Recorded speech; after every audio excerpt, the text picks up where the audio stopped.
Welcome back to the shop and to part 3 of our $500 flip car. Last episode, we got the carpets looking really nice, we polished the headlights, and we got a full buff on the outside and clean of everything inside. This episode, we're gonna be trying to finish up our suspension with a set of new rear shocks and a set of new front shocks, which should hopefully be here today while we're putting these in. Last few things are the windshield wipers or the washer nozzles don't work, and I'm missing a sun visor that I found pretty cheap as a new old stock coming directly from Korea that's currently stuck in customs. That's kind of a bummer. But hopefully we'll get all those put together in this episode, and then we're gonna get this car sold.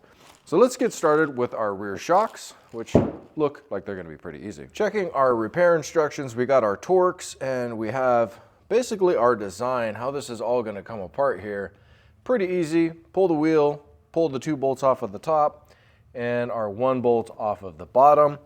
I'm kind of wondering if we can get away with not pulling the wheels off, because we just refinished these in our last video, and I don't want to scratch them if I don't have to. So we're going to try without pulling the wheels off. Here's our primary offender in the back. We got this shock clearly leaking, dripping down onto the control arm. On the bottom, we've got a 19mm nut through a 19mm bolt on the other side. Just get on here.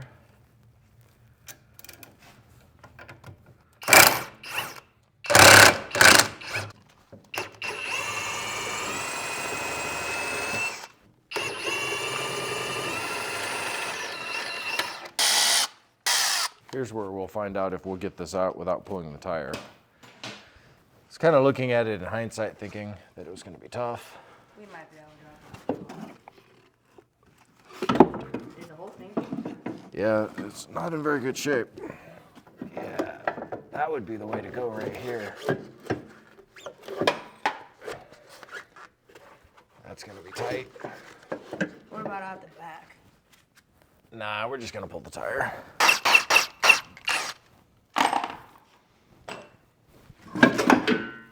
There it goes. Yeah, but it's too big with the shock mount to go through the bottom. There's still a little charge left in there, not much. Yeah, this one's pretty cooked. So this is a perfect opportunity for me to use my new suspension tools socket kit here. I'm going to be using a 17mm deep and a 6mm. I think this is a D, or I'm not sure what this fitting is, but this is the top of what our shock is to lock that in place. Now, you could absolutely hit this with a gun and try to blow that off of there. The old shock, it doesn't really matter, but you notice that it's just spinning the central tube. That tube has the seals inside here, and you could absolutely damage those seals. A lot of guys, they'll try to squeeze this with a pair of vice grips or something like that. I've done that. The proper way to do it, though, is with the tools. So you get the tool over the outside. You can lock the two here. Got to go the right direction. And I can twist this off without the central shaft spinning and damaging my shock. Again, does it really matter on the old shock? No. But on these new ones, we don't want to spin our shock shaft, damaging our seals inside, trying to get this lock nut to lock down in place. So we can pop off our old boot, our mount, and our bump stop. Whoops. With all the oil coming out of here already. So you can see where our leak was on this shock, leaking out and dripping down. So we're going to go bump stop. Still in good shape, even though it has a little bit of oil contamination. Pop our strap.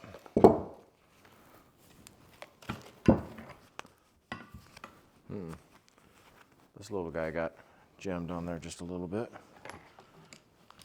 Everything's a hammer when you don't want to go get a hammer, right?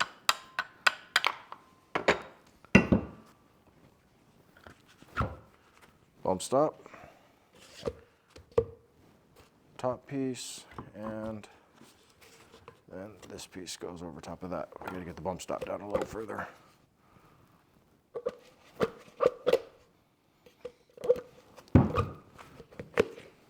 There we go. Bump stop goes on the other side. Like that. Now, I ordered these shocks from carparts.com as part of a 4-piece kit. Little story about carparts.com. They lost my front shocks. And when I called and said, hey, where are my shocks? They said, well, call FedEx. Call FedEx. What does FedEx say? Hey, we can't do anything for you. You have to call the shipper. Okay, I call carparts.com back. They say, we can't do anything for you. I already talked to FedEx. FedEx can't help me. They said that you need to file a claim so that I can file a claim. Well, we can't do that. You didn't buy insurance. Why would I buy insurance for you to ship me parts? Long story short, they shafted me. I will never order parts from carparts.com again. Likewise, I recommend you find somebody else like Rock Auto. Rock Auto is who I've been ordering a ton of my other parts from, not sponsored, not anything. They've just actually sent me my parts, and the customer service has been fantastic. I'm returning a part today that, well, I ordered wrong. Yes, I have to pay for return shipping, but that'll be easy peasy. Back to what we were doing. We're gonna put our lock nut on. You should get a new lock nut. Again, carparts.com included them, but they weren't in my parts here. My fault, I guess, for ordering from them. This should be torqued to right around 20 Newton meters, which is not all that much. So I'm gonna go tight here. Whoops. Get these, I think this one might be a different size. Let's double check it. Yeah, it's a little smaller. It's the 5.2. Good thing I checked.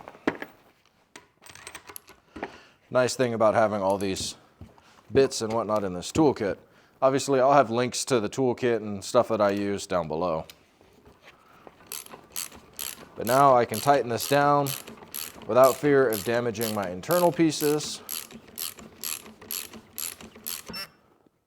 21. Overshot it just a little bit. But now we're torqued. I know that I didn't damage my shaft inside, and we can get this guy installed. Going back together, we've got this little nub here on the top of our shock mount. This nub faces out, and you can compress it here on the workbench or on the floor or wherever you're working to slide it in past the fender. And you'll probably have to compress it a few more times once it's in here to get all lined up. There we go. Shut off again.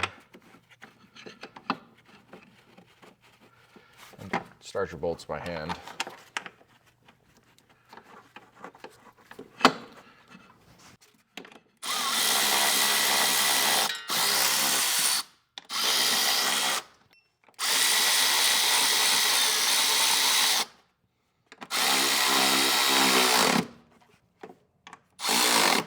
And then we're going to be torquing to 45 Newton meters.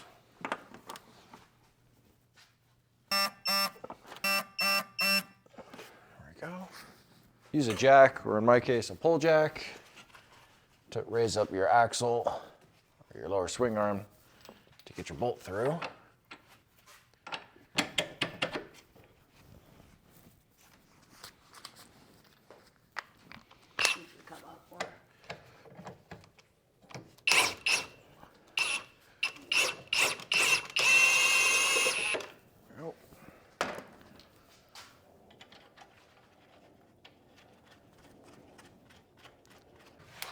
We're going to torque these down to 140 Newton meters and get this started.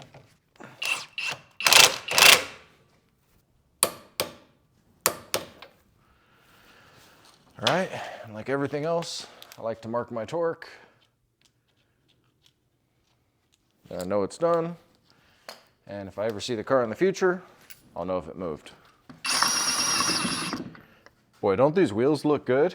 Take a look at our last video where we refinished these, got the car all cleaned up to see how we got to this stage.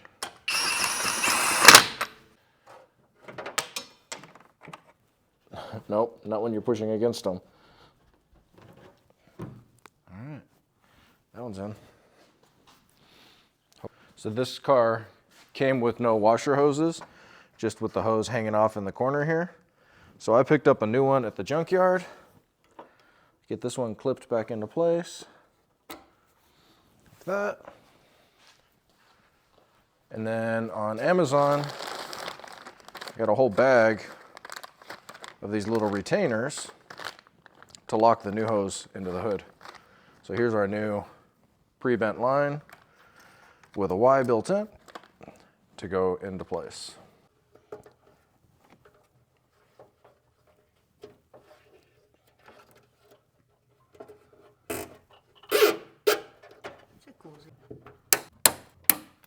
Bam. Now we got to test it. All right, is it going to blow the lines off or is it going to spray? It's gonna spray.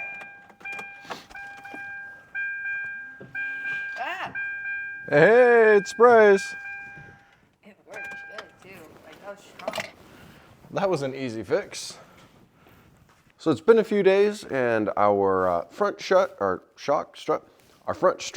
finally arrived from Rock Auto, which means we're gonna have to break out some more tools. I've got a V4 spring compressor here that I've used a couple of times on other vehicles. And then we're gonna continue with our Billy Tools, our front suspension socket set. First thing we need to do, let's get the left front out of the car. We'll do that one first. To start, we're gonna pop off our brake line. We got a 10 millimeter on both sides here. And I knew this job was coming. The right front strut is leaking pretty bad. So a few weeks ago, right when we got the car, I lubed everything up, shot some penetrating oil in on everything to make sure that when I got to this stage, it would all come apart, or at least hopefully. A pair of vice grips on the back there. I'm not really sure what size it is, so this works better. That way, you don't spin the ball joint to all high heck inside there and kill it. For our knuckle here, we've got the same size as the ball joint, 19 on one side and 17 on the other.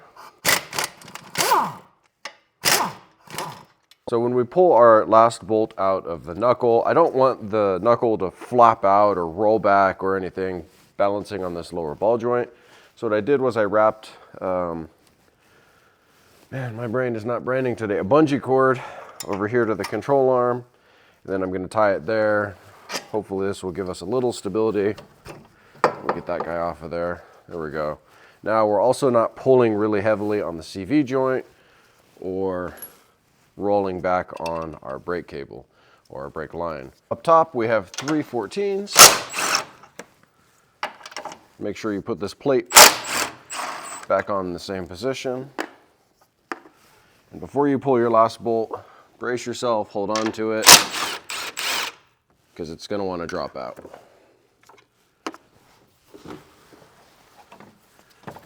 There we go. This V4 spring kit, I actually bought this to work on a BMW I was replacing some struts on. And just in that one job, it's paid for itself. So I've been pretty happy with it. The only issue I've had thus far is there was some sort of casting flaw right here. And while it was under full tension, whatever this nub was kind of dug out this piece here. Other than that, it worked just dandy. And as you can tell, I didn't die when I took the spring out, which whenever you're working with springs like this, is pretty much your goal. So for this one, it's going to use the biggest cups in this kit. And we'll get her all adjusted and see how it looks. If you hadn't already noticed, my voice is a little wacky. It's because my camera guy here got me sick, coughing on me in the shop.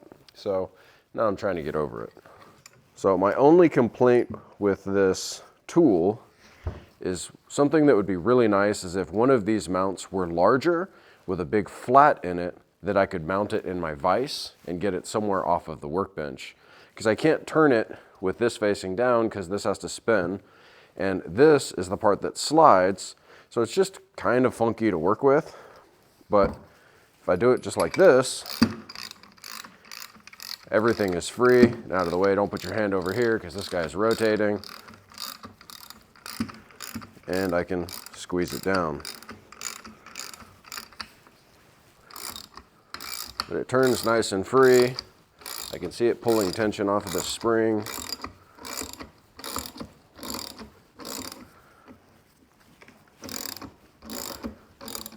You can hear right here, the spring just lifted off of the perch. It's kind of pulling the little rubber out. That's what we're looking for. As far as compression, up here, it's pulling it out of the top perch as well. So we should be just about ready to zip this guy off. And it looks to me like there is no holding fixture to hold this in place. There's a flat in here on the other side of the boot, but there's no way to access that flat. You see it's squeezing the hell out of those springs. They're captured in there.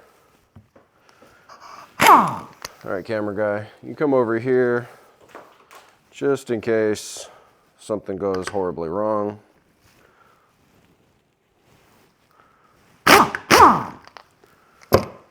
Oh, the nut's off. There's the top of the mount. And there's our strut. Okay, now there's a significant amount of captured energy right here. So just work carefully whenever you're working around a spring. Yes, this was great. It's holding everything in place, but get your new one on there as soon as possible. We're gonna pull our old bump stop off. Everything looks good there.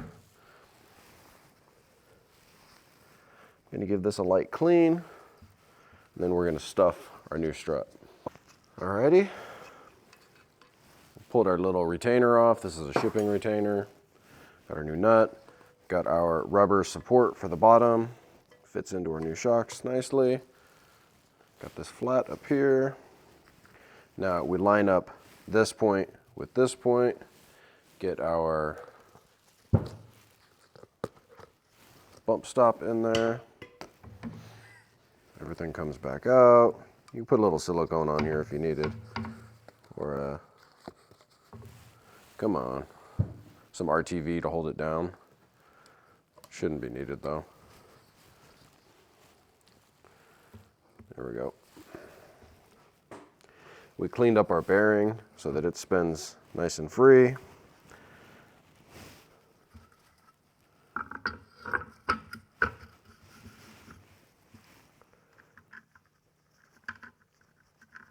So the repair instructions call for temporarily seating your self-locking nut, and then you remove the spring compressor, then you torque the top nut. So we just need to make sure that we're all aligned down here. We're stuck in our position there, stuck there. Let's go ahead and open this guy up.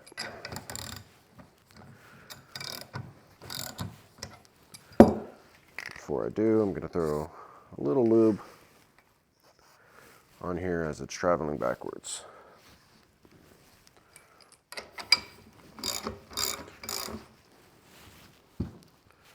I'm making sure my spring is all lined up on the strut. And on this side,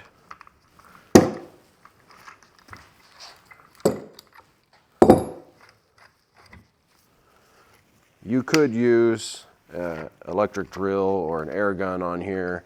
I prefer not to use air tools or electric tools on these type of tools because I really don't want to mess up my screw inside. Okay, now we're supposed to be able to torque this guy to the specified torque. I'm double checking my spring, seated down properly. What was that? Got parts falling down? 49 to 68. Oh. We got parts built up for projects all over the place out here. All right, it says 49 to 68 Newton meters. So let's go 55. Now, I think getting this in the car, I'm not going to be able to hold that with my hands. So we'll get it in the car and then we'll torque it before we put the cap on. So going back together, the top of our strut mount has this white dot on it and it says left hand. That's going to go to our inside bolt mount location there. So we're going to dip in and then come up. Line these guys up.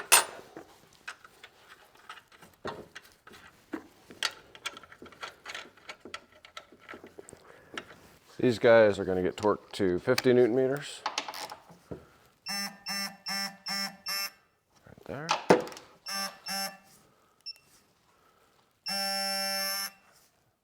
there.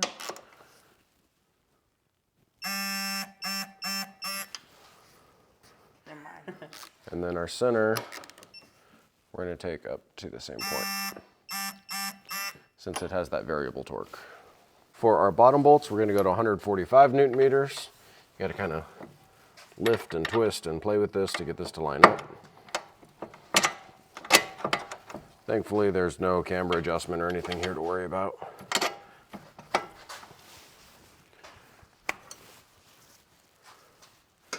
Pull our bungee cord before that winds up in my face.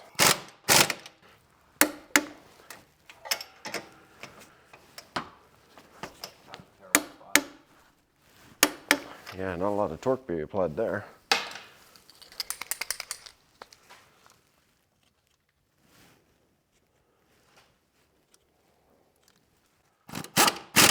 Our end link is 98 to 117 Newton meters.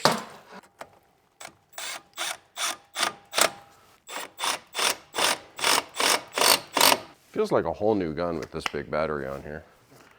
It's pretty cool.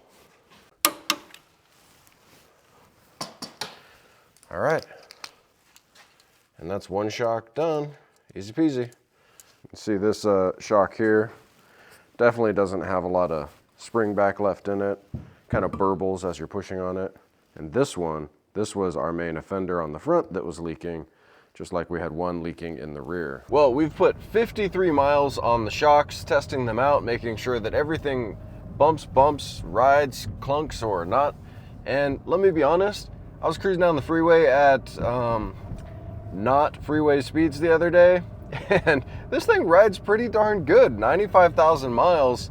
I was half considering, man, we should probably keep this car as a little around the town beater. I mean, picking it up for 500 bucks, I'm actually starting to really like this thing.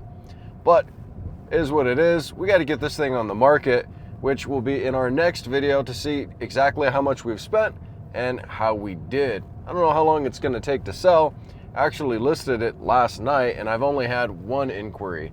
I think I might have listed it for too much money, which, you know, try high, see what happens. I got my sons involved on this project a bunch more than many of my other ones. In fact, I had them finish that right front strut because I wasn't feeling all that great.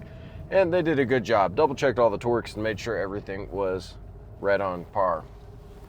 So I hope we do well and we can get another project in the shop soon. Camera guy, he wants to pick something soon to try to work on. He may even invest some of his own money into this next flip. Like, subscribe, comment, check out the merch store. It's you guys that help make this channel, watching and, you know, providing all the feedback. I really do appreciate it and look forward to seeing you in the next one.